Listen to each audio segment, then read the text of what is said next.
শেওড়াফুলির রাজমাঠে ৭৬তম প্রজাতন্ত্র দিবসে শিশুদের বসে আঁকো প্রতিযোগিতা অনুষ্ঠিত হলো। আজ ভারতের ৭৬তম প্রজাতন্ত্র দিবস। আমাদের চ্যানেল প্রথম আলোর বার্তার পর্দায় এই ৭৬তম প্রজাতন্ত্র দিবসে কুর্নিশ জানাই আমাদের জাতীয় পতাকাকে। আমাদের প্রতিনিধি সরাসরি চলে গিয়েছিল হুগলি জেলার শেওড়াফুলির রাজমাঠে। সেখানে দেখা গেল প্রায় ১.৫ থেকে ২ হাজার ছোট ছোট ছেলেমেয়েরা আপন ভোলা হয়ে নিজেদের মধ্যে সেই পেন্সিল, রঙের বাক্স এবং কাগজ নিয়ে নিজেদের বুদ্ধিতে আবোল তাবোল হয়ে এঁকে চলেছে। এই এক অপরূপ দৃশ্য। যিনি উদ্যোগ নিয়েছেন তিনি হলেন বৈদ্যবাটি পৌরসভার পৌরপ্রধান পরিষদ সদস্য ও হুগলি জেলার জয় হিন্দ বাহিনীর সভাপতি সুবীর ঘোষ মহাশয়। শুধু তাই নয়, তিনি দর্শকদের জন্য অর্থাৎ শিশুর বাবা মা এদের জন্য চা থেকে শুরু করে কফি, পকোড়া স্টল দিয়েছিলেন এই রাজমাঠে।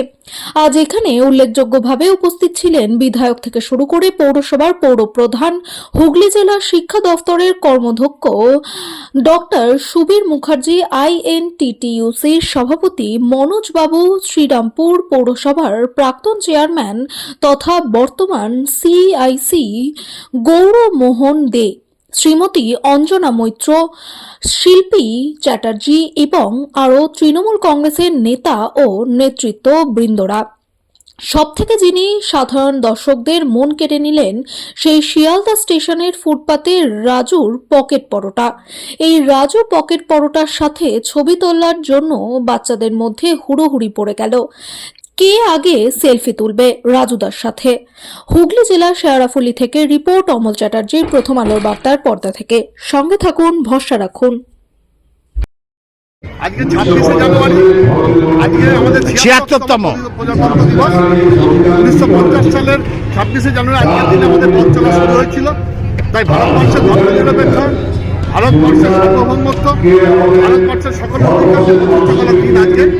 এই ভারতবর্ষের এই সংবিধান ভারতবর্ষকে বিশ্বের আসলে আজকে স্বীকৃতি দিয়েছে।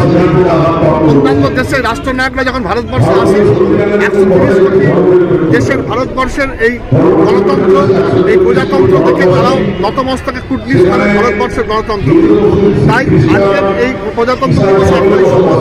এই ভারতবর্ষ সকলের ভারতবর্ষ, এ ভারতবর্ষের সকলের সমান অধিকারের ভারতবর্ষ, এ ভারতবর্ষের ধর্মনিরপেক্ষতাকে, সার্বভৌমত্বকে, অখণ্ডতাকে আমাদের রক্ষা করতে হবে এবং ভারতবর্ষকে আমাদের বিশ্বের আসলে প্রতিষ্ঠিত করতে হবে।